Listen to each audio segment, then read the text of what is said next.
जब राजा जनक जी ने अयोध्या में न्योता नहीं दिया तो विश्वामित्र जी राम जी को लेके उस सभा में पहुंच गए। विश्वामित्र जी जानते हैं कि ये कोई साधारण बालक नहीं है, तो भी विश्वामित्र जी राम जी और लक्ष्मण जी को जनकपुर लेके पहुंच गए।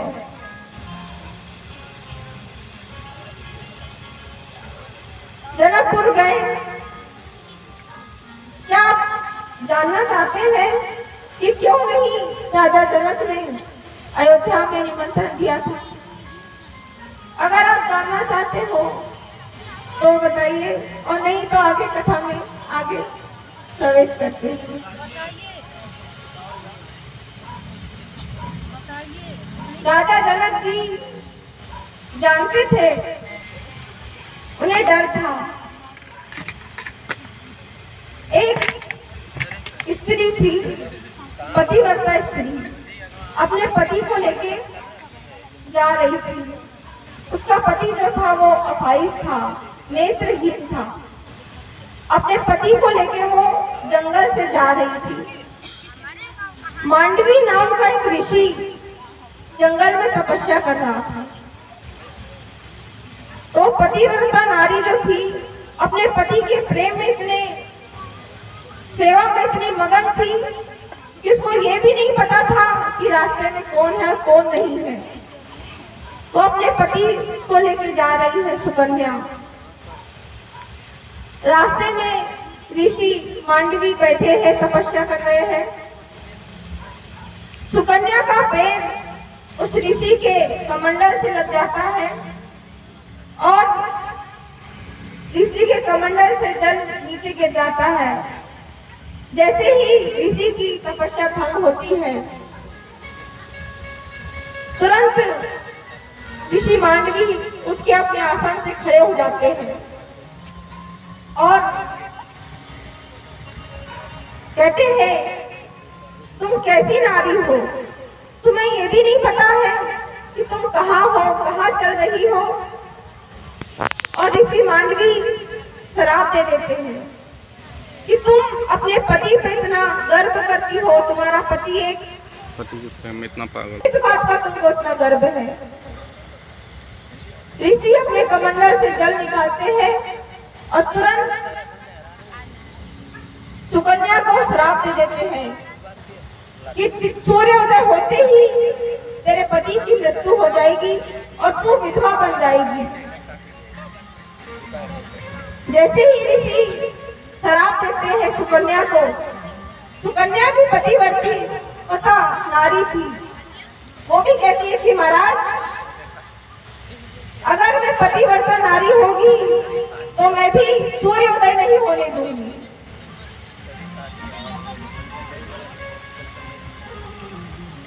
सुकन्या भी अपनी जिद पे अड़ जाती है और ये खबर, ये युद्ध, ये वार्तालाप ऋषि और सुकन्या के बीच चल ही रहा है। ऐसे करते करते कितने दिन बीत गए पर सूर्योदय नहीं हो पाया। क्यों? क्योंकि ये भी एक पतिव्रता नारी की प्रतिज्ञा थी। क्योंकि नारी में इतनी शक्ति होती है, अगर वो चाहे ना तो घर को स्वर्ग बना सकती है और चाहे तो घर को नरक भी बना सकती है। क्योंकि नारी को साक्षात जगदम्बा का रूप माना गया है। सुकन्या ने भी प्रतिज्ञा कर ली कि महाराज, मैं भी सूर्योदय नहीं होने दूंगी। आप तो अपनी तपस्या पे इतना घमंड है, तो मुझे भी इतना विश्वास है कि मैं भी अगर सच्ची पतिव्रता पत्नी होंगी तो आपका सूर्योदय होगा ही नहीं। जब एक दिन बीतता है, 2 दिन बीतता है, जब 7 दिन बीत जाते हैं तो ये खबर राजा जनक के द्वार पहुंचती है। शिष्यों को आज्ञा देते हैं कि, और राजा जनक के शिष्य जो भी होते हैं वो सब जगह पूरे नगर में भ्रमण करते हैं, वन में जाते हैं, वन में देखते हैं। तो जो भी दृष्टांत है, जो भी हो रहा है, जाके राजा जनक जी से बताते हैं। तो राजा जनक जी स्वयं ऋषि मांडवी के पास आते हैं और कहते हैं, महाराज, आप आपने अपना श्राप दिया है उसे वापस ले लीजिए। तो ऋषि कहते हैं महाराज, संत का श्राप कभी खाली नहीं जाता है। संत एक बार अगर श्राप दे दे तो वो कभी खाली नहीं जाएगा। तो राजा जनक ऋषि मांडवी से प्रार्थना करते हैं, विनती करते हैं कि महाराज कोई तो इसका तोड़ होगा जो ये श्राप को मुक्त कर दे। तो मांडवी ऋषि कहते हैं कि महाराज जो भी पतिव्रता पत्नी होगी वो आएगी और कच्चे धागे से, कच्चे घड़े से जो भी कुएं का पानी लेके आएगी और उस कुएं के पानी से इस सुकन्या के पति का स्नान कराएगी तो ये श्राप मुक्त हो जाएगा। अब राजा जनक अपने जनकपुर में पूरी खबर पहुंचाते हैं, हर जगह ये खबर पहुंचाते हैं, पर कोई भी सामने नहीं आ रहा था। पूरे जनकपुर में ये खबर पहुंच गई कि जो भी पतिव्रता पत्नी होगी वो आए और ये कार्य पूर्ण करे। अयोध्या में भी पहुंच गई, सब जगह ये खबर जाती है, कोई भी स्त्री सामने नहीं आती है।